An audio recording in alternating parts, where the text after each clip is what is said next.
Hello, everyone. Welcome to Hobby Quick Hits.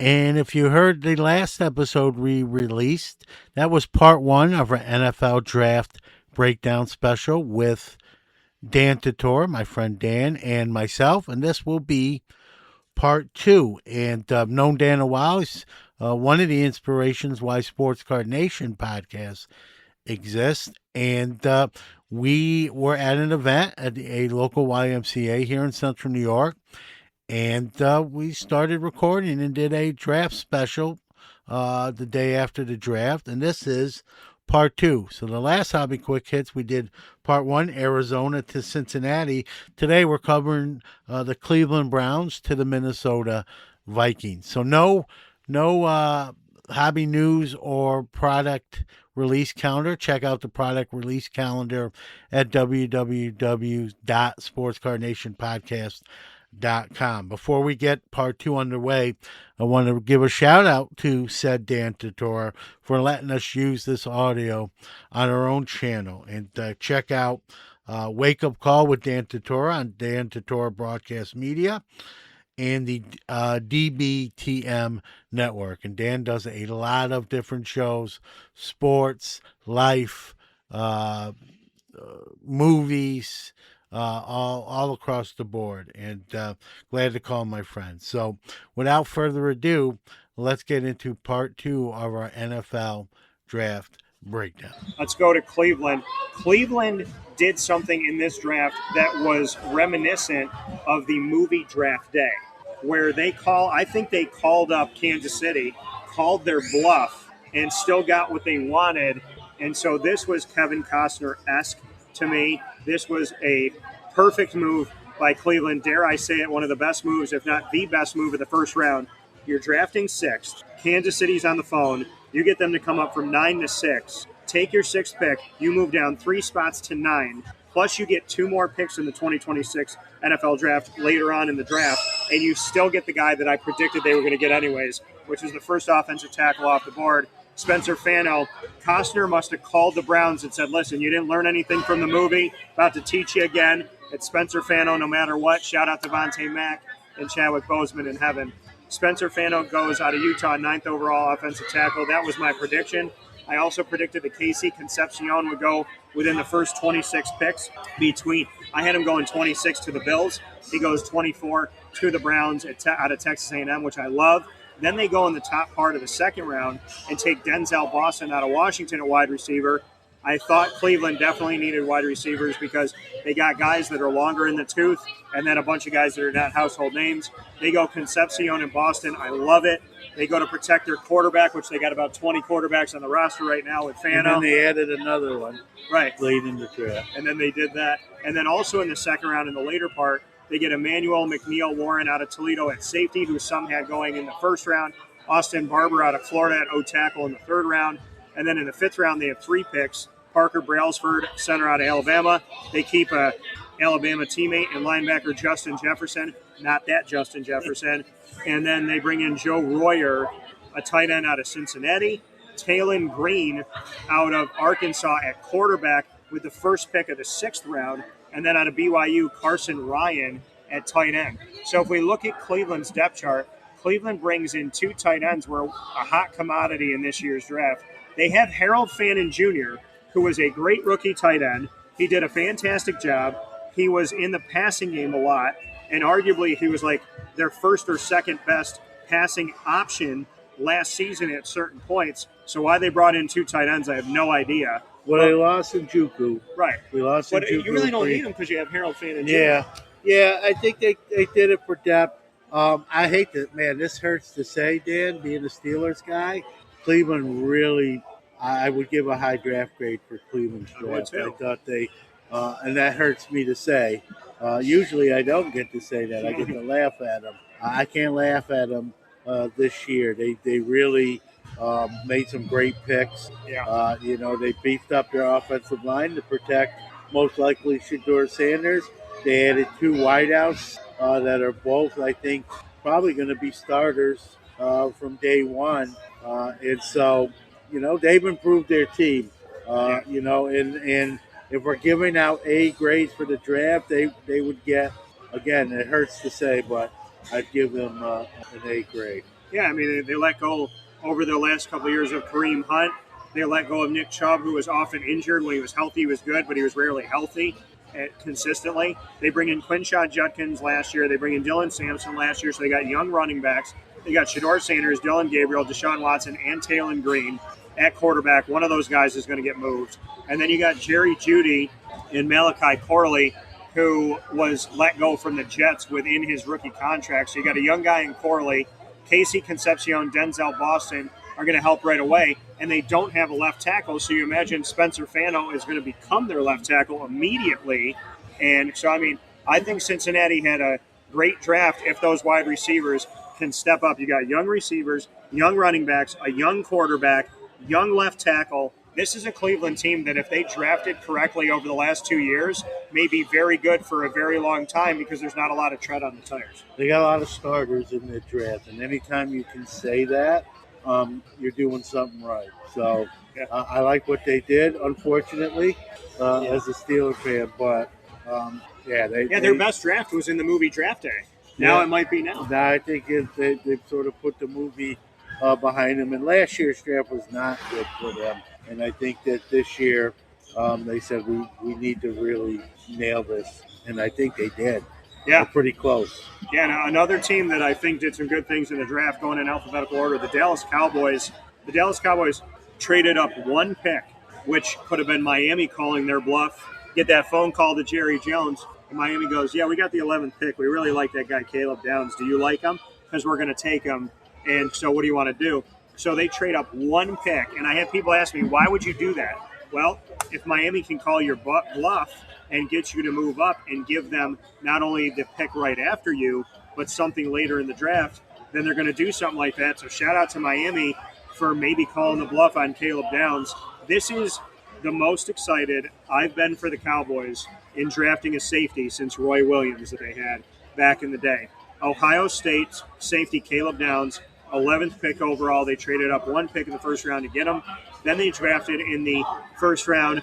They traded down from 20 to 23 to allow Mekhi Lemon to go to the Eagles, and they take the Eagles pick. They trade down to 23, and they get Malachi Lawrence out of UCF, an edge rusher. I'm a big fan of UCF and about that school getting the credit that they deserve. Malachi Lawrence going for the edge at the bottom part of the first round, going for a safety in the top part of the first round, and then in the third round when they drafted again, getting Jay-Sean Barham out of Michigan, another edge rusher.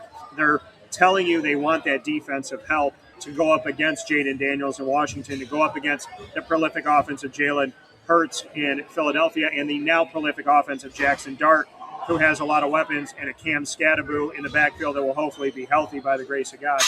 Fourth round, they get 3 picks for the Cowboys. Drew Shelton out of Penn State at O-tackle. Out of Florida, Devin Moore at corner. And then they get their third edge rusher of the draft in LT Overton out of Alabama, 4th round. And then in the 7th round, Anthony Smith out of East Carolina at wide receiver. I'm a big fan of that. I cover East Carolina, cover Anthony Smith, so shout out to him. Love seeing his name come across my phone.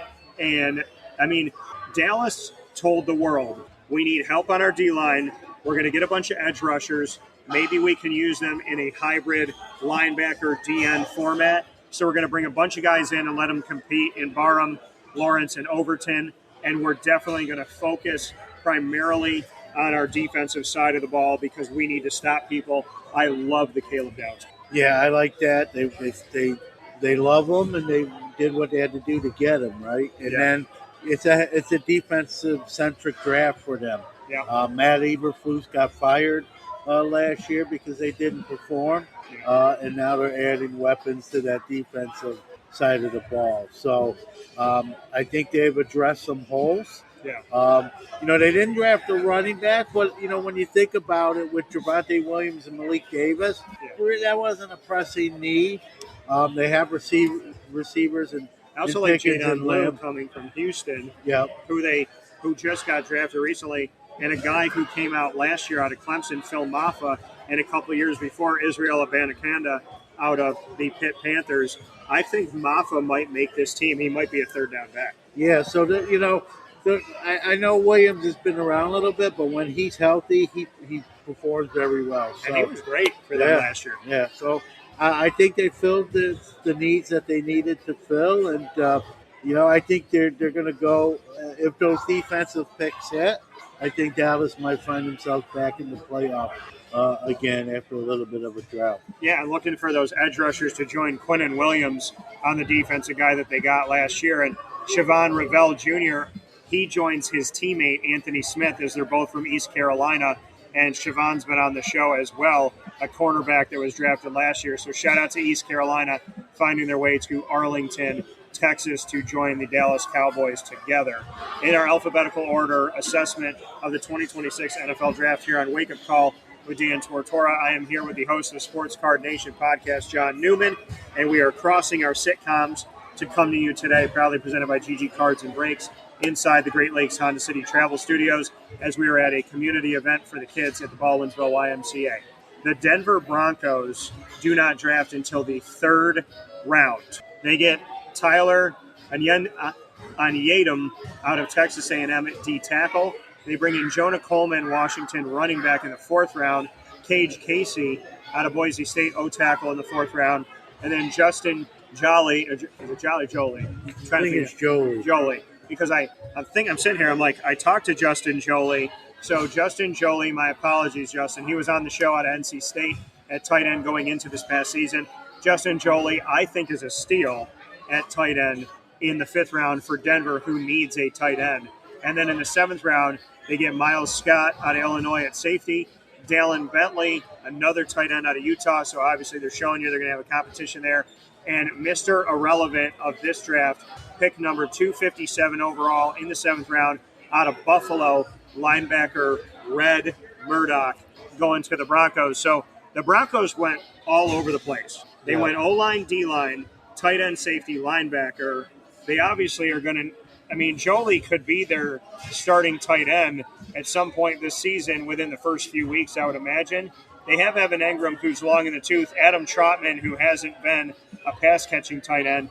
I mean, I would think they bring in the two tight ends to find a starter. They brought in Jalen Waddle from Miami. They have Cortland Sutton. Troy Franklin has done very well, as I thought he would, with Bo Nix because they were teammates at Oregon. And then they got J.K. Dobbins here on the team. R.J. Harvey, who I think will step it up here if he can get more consistent. So it makes sense that they went to their tight end because I think that is a definite need. And again, don't be surprised if Justin Jolie ends up being a starter for them. Another starter that they had within the last few years out of NC State was Bradley Chubb on the defensive side of the ball. Yeah, and I think they just added some depth. They had arguably one of the best defenses in the NFL. Yeah. So they just added some depth there. I love the Jonah Coleman pick in the fourth round. He's arguably one of the best running backs in the draft. And so when you look, I'm not trying to say he's Jeremiah Love, but when you look at a Love who gets picked third overall, and you get Jonah Coleman in the fourth round, I love that pick. Even though they have Harvey, I think, and we know J.K. Dobbins gets hurt quite often. Yeah. So I think Coleman's gonna get some carries for the Broncos along with R.J. Harvey. And you get a guy like this in the fourth round, I don't think you can argue. Yeah, you mentioned Jonah Coleman and what you think. You think he's a steal in the fourth round. To your point, he has gotten over 1,100 yards from scrimmage in 3 of his 4 seasons in college football. He was 2022 at Arizona. He had 12 games, 372 yards, 4 touchdowns, 396 yards cumulatively from scrimmage. And then at Arizona in his second season, 13 games, 871 yards, 5 touchdowns, 1,154 yards from scrimmage when you include 283 yards receiving. And then he transferred to Washington, and with Washington in 2024, 13 games, 193 carries, 1,053 yards, 10 rushing touchdowns, 1,230 yards from scrimmage. And last season with Washington, 12 games, 156 carries, 758 yards, 15 rushing touchdowns, 1,112 yards from scrimmage, and 2 receiving touchdowns that he had. So he had 25 touchdowns rushing over the last 2 seasons. And in the last 2 seasons, both at Washington, he had over 2,300 yards, and he got drafted in the 4th round. To me, he was in my rankings, he would have been the second ranked running after Love. And I know he wasn't drafted as the second running back, but in my book, he was the second ranked. And to get him in the 4th round, you can't argue with the value there. No, not at all. We go to Detroit and take a look at Detroit, who didn't have a lot of picks. They had 1 in the 1st, 2nd, none in the 3rd, 4th, 2 in the 5th, 1 in the 6th, 1 in the 7th. The Detroit Lions did exactly what I thought that they were going to do. They just drafted this guy a little bit sooner. Again, for those of you that think that Clemson's out of it, Blake Miller is one of many Clemson players drafted. 38 overall ACC players drafted in the 2026 NFL Draft. Blake Miller going out of Clemson, offensive tackle. I thought that we would see Dan Campbell go O-line, and he did. He went to an offensive tackle, 17th overall in the 1st round with Blake Miller out of Clemson. Then he goes with edge rusher Derek Moore out of Michigan earlier on in the 2nd round. So he goes O-line, D-line, no surprise to me. Then he takes a Michigan teammate next to join Moore, Jimmy Rolder out of Michigan at linebacker. And then in the 5th round, he takes Keith Abney, the 2nd out of Arizona State at corner. He takes Kendrick Law in the 5th round, Kentucky wide receiver. And then he finishes off with 2 defensive linemen, Skylar Gill Howard out of Texas Tech, D-tackle in the 6th round, and Tyree West, Tennessee edge rusher in the 7th round. So he went O-line, D-line, linebacker, corner, wide receiver, D-line, D-line. I am not surprised at all because Dan Campbell knows you build a championship in the trenches. Detroit has not figured out how to get through into the Super Bowl. So he goes here and he goes and gets the down and dirty, put your hands in the mud and get after it, guys. This is a Dan Campbell draft. Yeah, I think what you see in here is they're like, hey, we're good on offense, and our defense cost us a playoff spot. And so they addressed that in a major way. You take out offensive linemen, and they drafted only 1 offensive player, and it was all defensive guys after that. And they kind of stayed at home with the 2 Michigan picks in the 2nd and 4th rounds back to back. I thought Jim Harbaugh might have taken Derek Moore later on in the 1st round for the Chargers to take a Michigan guy and join the old Michigan coach.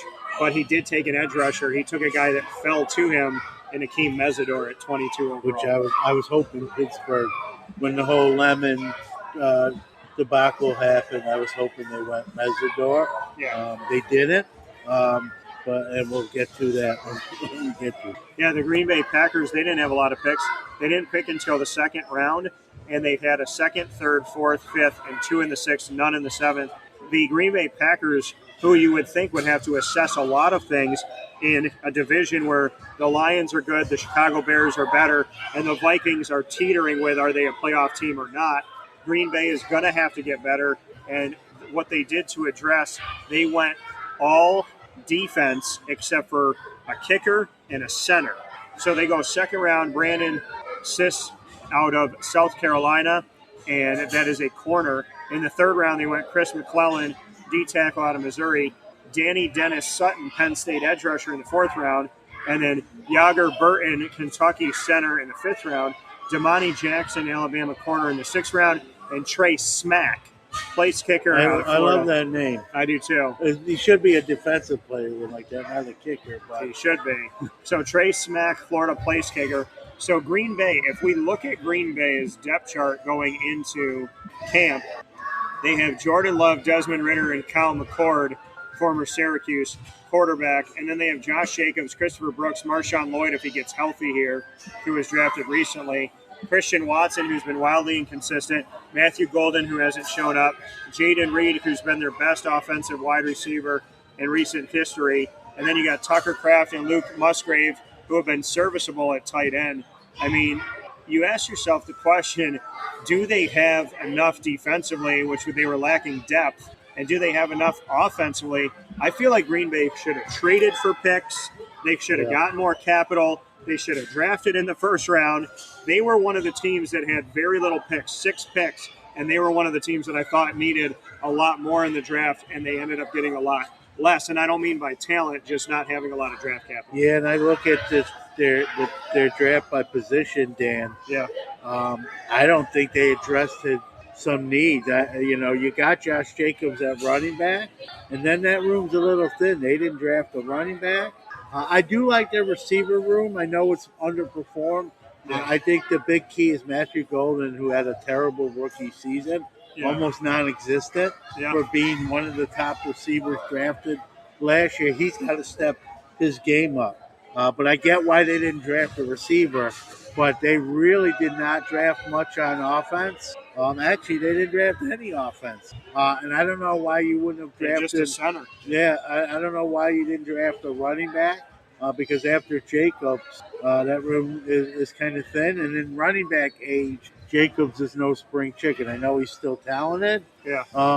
But I look at this draft, and again, I'm not impressed. Like you said, I thought maybe they could acquire more picks, make some different choices. If I was a Packers fan, I don't think I would be feeling great right now. But they're smart guys in that room, so maybe they feel like these additions to what they have will be enough to stay consistent. Yeah. Yeah. So, I mean, when we look at it, I think that we're in a place right now where the Green Bay Packers have not really assessed a lot of what they needed to assess. Going heavy defense and then essentially believing Trey Smack can be your kicker week one. I mean, that's all well and good. You need to help your defense, but do they have enough weapons on offense? Do they have a guy behind Jacobs at running back? Do they have anybody consistent at wide receiver? Do they have anybody consistent at tight end? I mean, Green Bay is, I'll tell you this right now, they don't look scary offense. If you would have told me before the draft that Green Bay is not going to really pick any skill set positions, running back, receivers, or tight end, I would have thought you crazy. That's exactly what happened. Yeah. So I think we could see Green Bay be potentially the worst team or third out of fourth in the NFC North at the end of this season. The Houston Texans draft in the first round, 26th overall, and they take Keelan Rutledge out of Georgia Tech. Shout out to those Georgia Tech players getting drafted, and shout out to what Brent Key is doing at Georgia Tech, offensive guard there. Caden McDonald, who I thought could be a first-round pick, Houston steals him at the top of the second round, in my opinion, out of Ohio State at D tackle. He was one of 5 Ohio State players to go to the draft and be on site in Pitt. There were 16 players on site, 5 of them from Ohio State, which was almost a third of the players that were on site there. So shout out to Ohio State. And then Marlon Klein out of Michigan, tight end, went in the back part of the second round to Houston. Then the Houston Texans got Febechi Nwaiwu out of Oklahoma, offensive guard. Bless you. Yeah, thank you. In the fourth round at the top part. And then in the latter part of the fourth round, after not drafting in the third, they got Wade Woodaz, Clemson, the linebacker. And then in the fifth round, Kamari Ramsey out of USC at safety. Lewis Bond, a wide receiver in the sixth round, which could be a steal, out of Boston College for Houston. And Aiden Fisher, Indiana linebacker, another guy that I covered. They got him in the seventh round. And right after the draft, they get a speedster out of Colgate, wide receiver Trayvon Saunders goes to Houston. And immediately after the draft, they get the guy who could be their starting punter week one in Jack Stonehouse out of Syracuse, who was an immediate phone call. So I think Houston had a great draft, and I think Houston had a great after draft. Yeah, and you see they went, with 2 guards in the first 4 picks. I think, we saw Stroud under pressure, kind of be a little turnover prone. I think they want to buy him more time. I thought they might have addressed the receiver position a little sooner than they did, based on what they have. But their draft overall, I think, was solid. I think going offensive and defensive line speaks to, again, Houston thinking like Detroit, wanting to win in the trenches. And in the words of George O'Leary, said to me many years ago when he was the head coach at UCF, if you don't build your team from the inside out, from the O-line and D-line out, then you don't know how to win a championship, and you should probably do something else. And paraphrasing that conversation that we had. So I think Rutledge and McDonald, if they pan out, are going to be huge for them. I think Lewis Bond is a steal, and I love Aiden Fisher, a linebacker out of Indiana, who could make the team after being drafted in the 7th round by the Houston Texans. And then Stonehouse bringing him in, and Trayvon Saunders. Listen, Houston and Trayvon Saunders, you could get a guy who gets the ball out of the backfield, who's a wide receiver, or is going to be on special teams for you to join a receiving core that needs help with Tank Dell, who hasn't stayed healthy, Nico Collins, who hasn't stayed healthy, Jaden Higgins, who you don't know what you're going to get out of him, and then a bunch of guys that are not household names. I think Trayvon can make the team, and I'm looking at the punter here being Jack Stonehouse potentially. I think Houston's going to be dangerous, and if C.J. Stroud can be protected and he can play well under center, I think Houston could be a playoff team again. Yeah, I think they will be. It's just when they get there, right? Yeah. Assuming they're not playing the Steelers, which will be an easy win like it was this year, can they get over the hump? And then we look at Indianapolis. Indianapolis finally got something good out of Michael Pittman Jr., and then they let him go. Yeah, we have them now. So that made no sense to me whatsoever. Yeah. Then Indy finally saw what they drafted and then let it go. Indy did not draft until the 2nd round, and late in the 2nd round, C.J. Allen, linebacker out of Georgia. In the 3rd round, they get A.J. Halsey, LSU safety, Jalen Farmer in the 4th round out of Kentucky, offensive guard. And then they get Bryce Botcher out of Oregon, a guy that I covered at linebacker in the 4th round. George Gums Jr., one of my favorite names of the draft, Florida edge rusher in the 5th round. Caden Curry, an edge rusher, Ohio State in the 6th round. Then they go Seth McGowan in the 7th round, running back out of Kentucky, to join Jonathan Taylor. And then Deion Burks, a steal in the 7th round, potentially Oklahoma wide receiver. I like that 7th round pick, the value there. But it was their only receiver they took. Yeah. You look at their depth chart, Dan, I thought they'd pick a couple of receivers and not the first one being in the 7th round. I know they love Alec Pierce. Right. Who's a guy from Cincinnati who came up. Josh Downs, a guy from Carolina who came up. They brought in Nick Westbrook, Ickheim, but none of these guys are true number ones right now. No. And you don't pick a receiver till their best receiver is their guy that they got out of Penn State last year at tight end, Tyler Warren. Yeah, who's a game changer. Yeah. So I'm not sure what's going on with the wide receivers. I like Pierce. He kind of takes the top off the defense, but he's not a guy that's going to catch. I don't see him as a wide receiver one in the true sense of the word, where he's going to catch 6 or 7 balls a game for 90 yards, 100 yards. He might have one. He might have a long play. I thought they sort of dropped the ball, not addressing receiver earlier. And like you said, then they trade. Yeah. Although you got Taylor. Taylor's your bell cow. I think wide receiver is still a need for them. I think Burks is coming into a good situation because he's got a chance to get on the field. Yeah, I think Burks could get on the field like he was drafted in the first couple of days. And Seth McGowan might make the team as well because outside of DJ Giddens, who's going to help you beyond Jonathan Taylor. Let's go to my Jaguars, who totally confused the hell out of me once again. All they do is draft tight ends almost every single year, and then they let them go. They brought in Brenton Strange within the last couple of years. He did well. He was serviceable. He's still on the team. And then they draft with their first pick in the 2nd round. Keep in mind, they didn't have a first-round pick, I think, for the first time ever. And that was because of the draft last year to trade up from 5 to 2 to go and get the two-way player Travis Hunter. So they didn't have a pick in the first round. They go and they get a 2nd-round pick at the back half of the 2nd round out of Texas A&M tight end Nate Borchkircher. And I'm happy for Nate. I'm confused by the pick.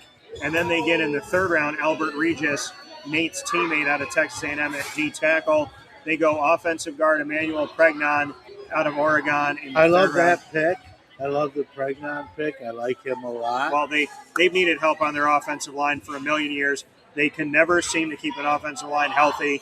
They never have consistency, and they never have depth. And then in the 3rd round, Jalen Husky, Maryland corner. Wesley Williams, who I covered in college, Duke edge rusher in the 4th round, I think is a steal. And then they get another friggin' tight end in the 5th round at Tanner Koziel out of Houston. Then they go wide receiver Josh Cameron in the 6th round out of Baylor, wide receiver C.J. Williams out of Stanford in the 6th round. And then they go edge rusher out of Washington, Zach Durfee in the 7th round, and then in the 7th round, their last pick for the Jaguars, Parker Hughes, Middle Tennessee linebacker, Jacksonville. You have spent the better part of the last 5, 6, 7 years drafting tight ends and not keeping them. Yeah, I have no idea why your first pick of the 2026 NFL draft, when you can assess linebacker, you can assess O-line, D-line, you can assess your DBs. Jacksonville should have went O-line, D-line. In my opinion, they have 2 guys on the edge that are now going to have their hands in the dirt. They had Trayvon Walker, who can be a linebacker or a D-end. You got Josh Hines-Allen, who can be a linebacker or a D-end.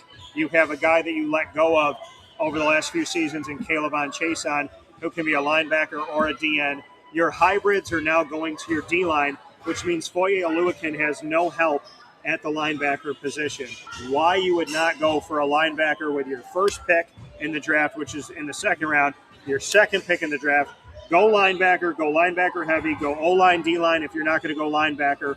They did not need a tight end. I have no idea what they were thinking. And then to go and get wide receivers in the 6th round, Jacksonville, once again, you have completely and utterly confused me, let me down, and though you've had different GMs in the history of your team, it feels like you have the same general manager when you continue to do things that make no sense to me. You have Brenton Strange, who proved to be a steal. I know you may need some depth, but again, beyond Foye Oluokun, I don't know what you're doing at the linebacker position. Yasir Abdullah's been there, but he hasn't been a starter. Jack Kaiser you drafted recently. There's not a lot of household names. Travis Hunter needs to be a corner because you don't need a wide receiver. And I think that they got enough at wide receiver, at least in the top 3 guys, and Brian Thomas Jr., Jacoby Myers, and Parker Washington. I love Parker Washington. I think he's who finally came through. And you got running backs in LaQuinn Allen Jr., Bajal Tootin, and Chris Rodriguez Jr., who you brought in. So, again, Jacksonville, you needed to go linebacker, O-line, D-line, and defensive back, and you did not listen to me at all. So I'll leave it open to you because I'm flabbergasted right now. Yeah, I don't understand the infatuation with tight ends. And not even the infatuation, but they let them go. They draft them, and then they don't keep them. Yeah, and then they even had Ingram, who actually played well as a free agent signing. They let him go for nothing. Yeah. They literally let him go as a free agent. He is a 1,000-yard tight end every single year if he stays healthy. He's a man of God. He's been on the show a ton. He's great to talk with. Awesome guy. Even when I didn't do interviews with him, he would just give me a hug in the locker room. Just an awesome, awesome dude. The fact that they let him go for no draft capital, no players, and then you got Brenton Strange, and then you let all these other guys go. Jacksonville, I am fully expecting you to take the 2 tight ends you drafted, and within the next 3 years, they'll probably be on another team, and you will have wasted these picks once. Yeah, I'm happy for Nate. I just don't get it. Yeah, I don't know if it was, like you said, I don't think it was a need. No. And they acted as if it was. No, get a linebacker. If you're going to move Trayvon and Hines-Allen and make them defensive linemen, get a friggin' linebacker so Foye Oluokun doesn't have to do it by himself. Let's go to Kansas City. Speaking of picks I don't understand, Kansas City trades up from 9 to 6 with Cleveland, which we already agreed Cleveland stole this. Cleveland gets the pick that I thought they were going to get at 6 at 9, and Spencer Fano, first offensive tackle off the board. They get 2 more picks from Kansas City in draft capital. Kansas City moves up to draft a guy that I thought you could have gotten if you had traded down in Mansour Delaney out of LSU at cornerback. Then they draft Peter Woods out of Clemson at D-tackle. 2 first-round picks, 1 early, 1 late. Second round, they get R. Mason Thomas out of Oklahoma as an edge rusher. Then in the 4th round, after not drafting in the 3rd, they get Jaden Kennedy, safety out of Oregon. 5th round, they get Emmett Johnson, running back out of Nebraska, after bringing in Super Bowl champion Kenneth Walker III out of Seattle, the best running back Kansas City's had in 5 or 6 years. Then they get Cyrus Allen, 5th-round pick out of Cincinnati at wide receiver, and then they don't draft in the 6th. And then they take a guy who played through injury this year and somehow was punished at LSU quarterback Garrett Nussmeier, who goes in the 7th round. Love to get your thoughts here. Yeah, their best pick was Mason Thomas, in the second round. Yeah. I think that's their best pick. I get they don't need a quarterback with Mahomes, Dan, but I get Nussmeier was too much of a value in the seventh round. And talk about a guy, it's not his fault, right? He would have been probably a first or early second round pick last year had he come out of school. He decided to stay in school, and he sort of got punished for that decision. I was sort of hoping Pittsburgh would have took a flyer with Nussmeier rather than the guy that they did take. And you look at Garrett Nussmeier, he played technically 5 years in college. He had 337 attempts 2 years ago. So you talked about if he had come out last year. In 2024 for LSU, 13 games, 337 completions, 525 attempts, 64.2% completion percentage, 4,052 yards, 29 touchdowns, 12 interceptions, and overall in his time at LSU, he had 7,699 yards, 660 completions, and a 64% completion percentage, 52 passing touchdowns to 24 interceptions. But somehow he gets punished playing through a season where he allegedly was playing through injury. He was hurt. He only played 9 games. So when a guy's was hurt, he hurt even longer? yeah, Is the question. when a guy's hurt and it's not a career-ending injury, as this isn't, Right. look at the 2024 year, and that's the value you're still getting. Right. So it's a great pick in the seventh round. There were quarterbacks that to me are worser players, if I could say that, Yeah. that were taken way before him. But we're And when imagining you already that- have Mahomes, right. like you have that luxury, Like right? I think he was probably hoping that he would go undrafted so that he could have Pick his free spot. agency and pick his spot with his agent. Yeah. But I mean, Delaney them trading up 3 picks to get the first corner off the board that I think could have went 12th pick, 15th pick, like later on in the draft. Were you confused by that with Kansas City to give up so much capital? I thought when they traded up, I thought they'd get a wide receiver, not a corner. I think what they thought was that someone else was eyeing him. Obviously, anytime you trade up, right, the feeling is that someone else is going to get your guy Right. if you don't do that. So But they is might that have a smart- miscalculated. Is that a smart pick when you have Rashee Rice, Xavier Worthy, and nobody else in a household name at wide receiver, and then your tight end Travis Kelce's probably going to retire after this year? Yeah, I mean, it seemed like if Kansas City was going to trade up, they were going to trade up because they saw Carnell Tate go forth to the Titans, and that they would be trading up essentially to go and get a Jordan Tyson or a Mekhi Lemon or something of that nature. Yeah, and again, like you said, Kelsey's on probably his last season. Some thought he might have retired already. Right. So, tight end, maybe one of the top tight ends could have been an option. I don't know about that early per se, but again, they could have, if they wanted to address tight end, they could have traded. But with the that. league going for so many tight ends, Yeah. you even look at that. So Kansas City, a little bit of a head scratcher. 20 for the Los Angeles Chargers, 22nd overall. I thought this guy would go in the first round. I predicted it months before the draft. He's been on the show. I interviewed him. I was around him. I was on the field taking video of him and Reuben Bain Jr. working out with Jason Taylor. Akeem Mesidor going to the Los Angeles Chargers, 22nd overall pick.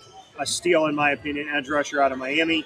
Then in the second round, the Chargers take Jake Slaughter, fantastic name for a guy who can pancake you, a Florida center. And then in the fourth round, after not drafting in the third, they had 3 picks in the fourth round. Brennan Thompson, Mississippi State wide receiver. Travis Burke, Memphis offensive tackle. I love this name. And I guess all of the children in his family are named after things in the Bible. So Genesis Smith out of Arizona, safety going to the Chargers. And then Nick Barrett, South Carolina D tackle in the 5th round. In the 6th round, Logan Taylor, offensive guard out of Boston College. And Alex Harkey in the 6th round. No pick in the 7th round for the Chargers. Harkey is their last pick, Oregon offensive guard. So they go 4 offensive linemen, 2 defensive linemen, a safety, and a wide receiver. So here is Jim Harbaugh building through the draft to protect his quarterback as well as to try and help out his defensive line. Yeah, I think you hit it right on the head, Dan. I think with all the offensive lineman pick, they're saying I'm a big fan of their quarterback. So I think they're just gonna, I'm a fan of Herbert. His name escaped me for a split second. I had a brain fart, but love Justin Herbert. They They brought in got him Keaton some Mitchell. linemen. By the way, how about Jim Harbaugh bringing in John Harbaugh, his brothers, former players? He brought in J.K. Dobbins, and now he brought in Keaton Mitchell, two guys that used to be Raven running backs. Obviously, J.K.'s not there anymore, but he keeps bringing in guys that used to play for his brother, and he had brought in.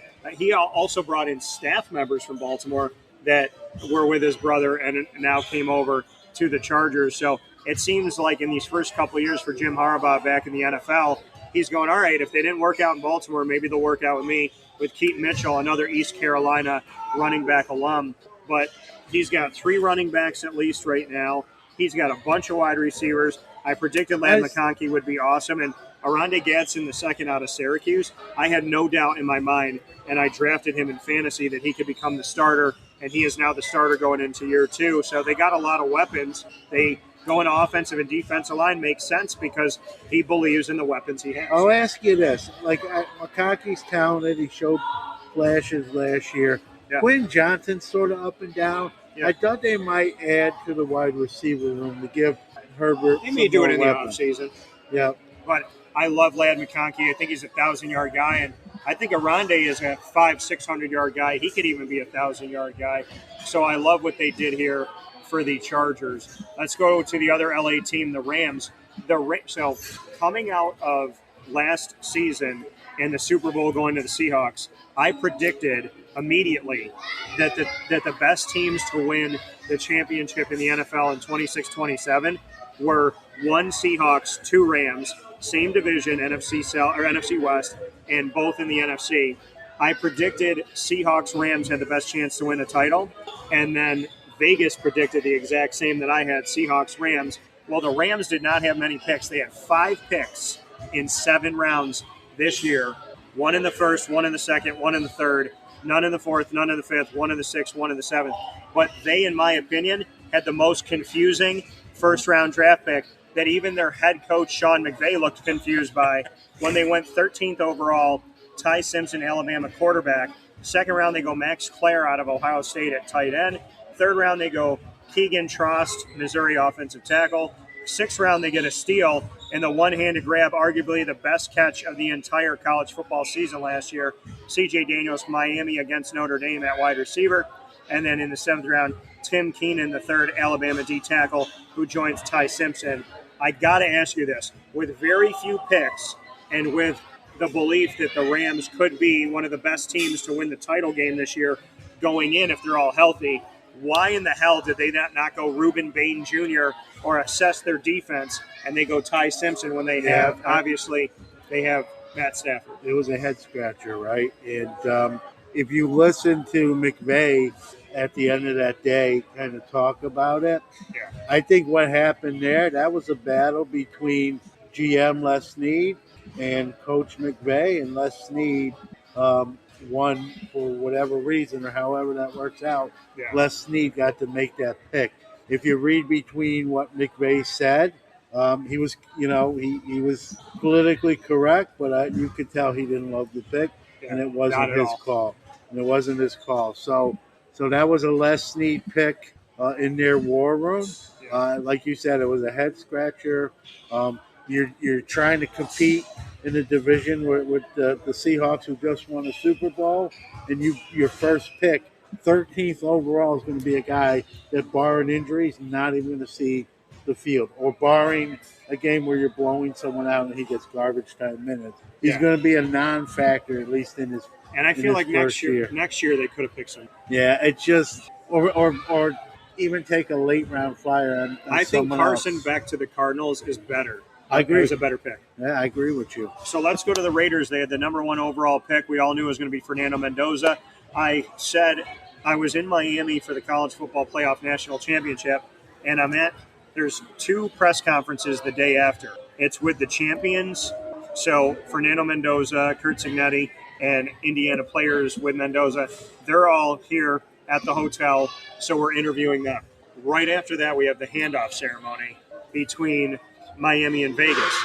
representing the Vegas team that is taking the CFP for this upcoming season, Sandra Douglas Morgan, the president of the Raiders. I said there's no way that she doesn't pass Mendoza in the hallway between the press conferences and doesn't shake his hand, lean in, and say, I'll see you in 3 months.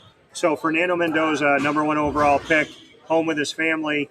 After that first-round pick by the Raiders, we see Traden Stoops, Arizona safety, in the 2nd round. We see Kieran Crawford out of Auburn, edge rusher, in the 3rd round. Trey Zune, the 3rd, out of Texas A&M center, in the 3rd round. We see Jeremy McCoy, a steal, in the 4th round. First pick of the 4th round, Tennessee corner. Mike Washington Jr., who I've known for almost a decade, coming here out of Central New York, originally from Utica, played for CNS, and went on to play for Arkansas.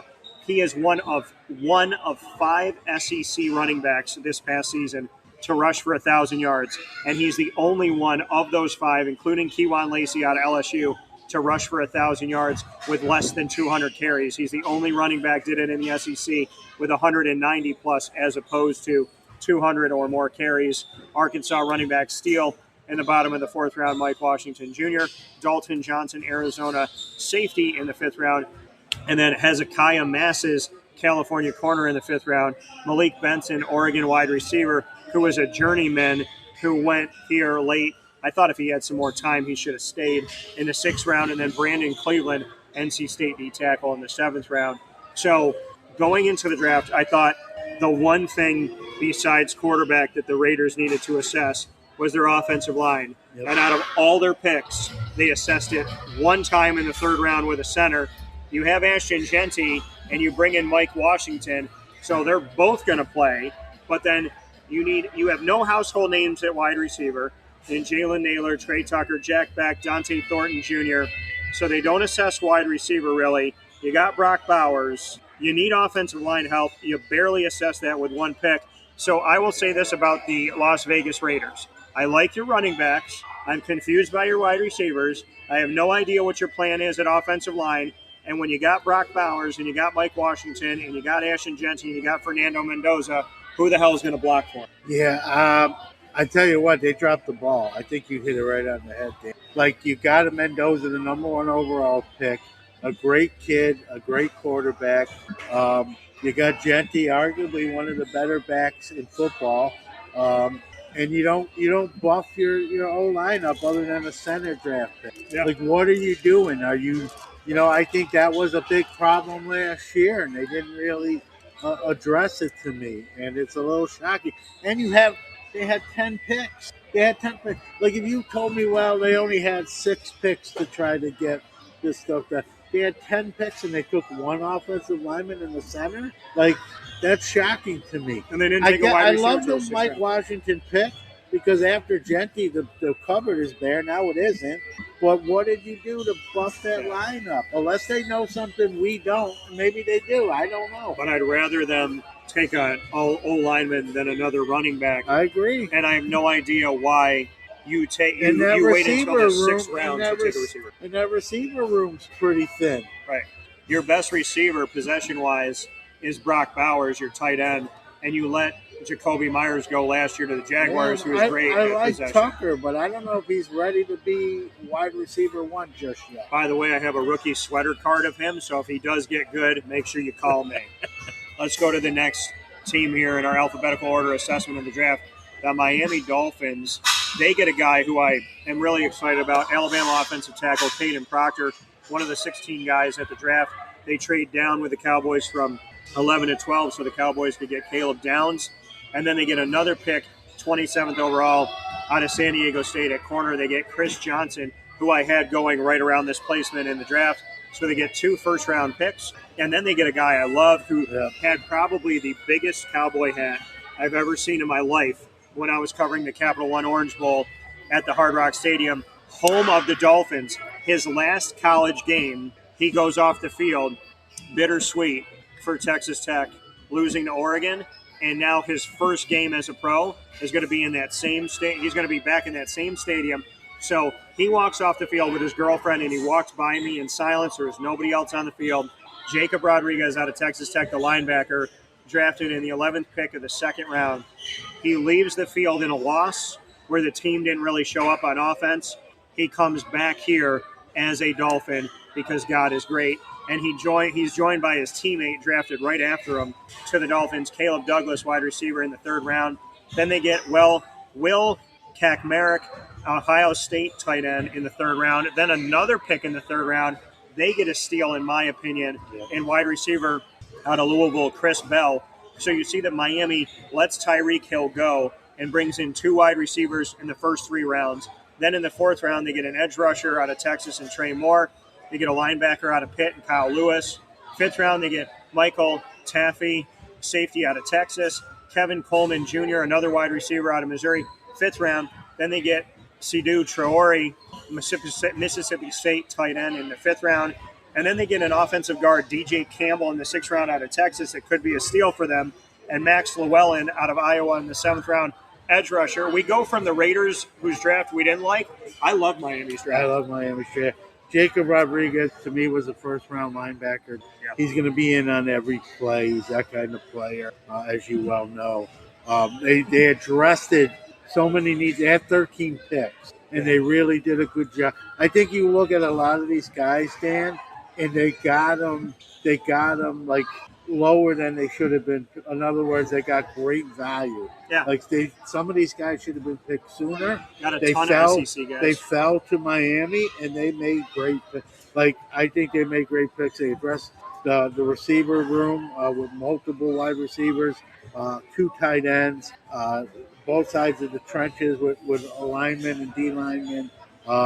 If Malik Willis can play well for them, they could be one of those surprise teams that we don't talk about. Or Quinn Ewers. We could see him. Yeah, that too. So I think they had one of the better drafts.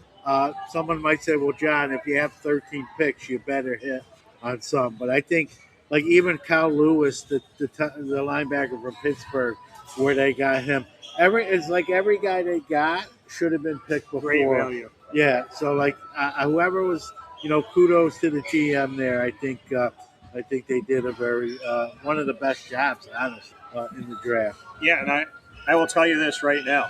Quinn Ewers is from Texas. Trey Moore's from Texas. Michael Taffy's from Texas. DJ Campbell's from Texas. Then you got Jacob Rodriguez and Caleb Douglas from Texas Tech. So essentially, the Miami Dolphins are Texas East now.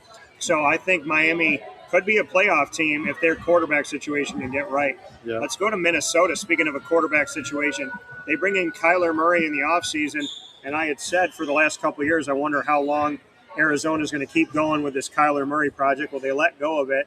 He is now in Minnesota with J.J. McCarthy, who's supposed to be the starter but has to stay healthy and hasn't done that in his first couple seasons. Minnesota in 18th overall.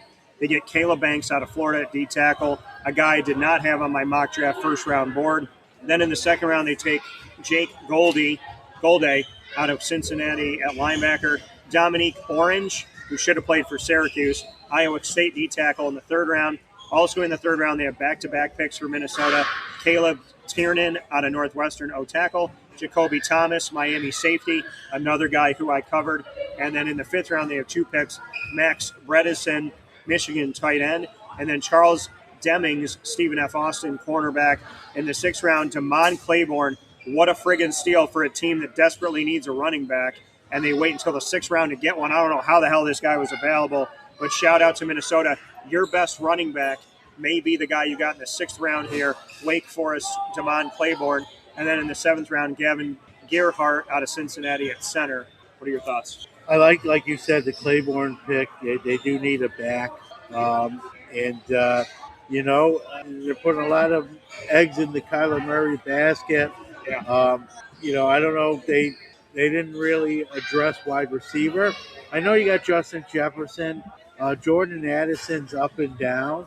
I thought they would pick another receiver, maybe to help Kyler Murray. I don't think it was a terrible draft. I think, like you said, the Banks pick in the 1st round was a little bit of maybe of a reach, if you will. Yeah.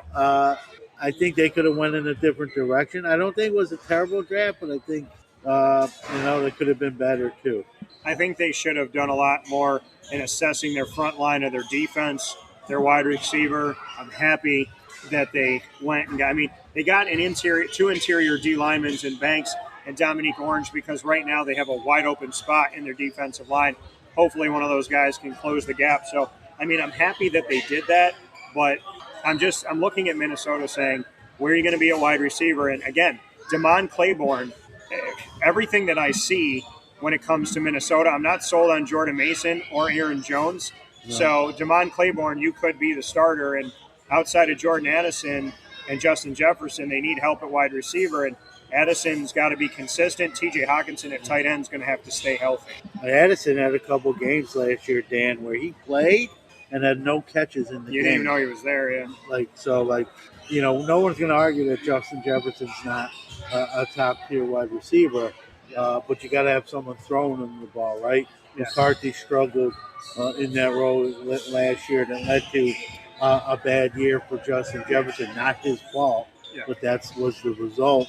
And they didn't get that room any help, if you ask me. Well, and bringing in Kyler Murray, he's been known to not get the ball to top wide receivers like DeAndre Hopkins and Marvin Harrison Jr. Yeah. So could be more of the same if JJ can't be consistent and stay healthy, and if Kyler Murray keeps being his wild inconsistency as well. So Minnesota could struggle and find their way out of the playoffs and be a middle-of-the-road team this year if they don't get it together.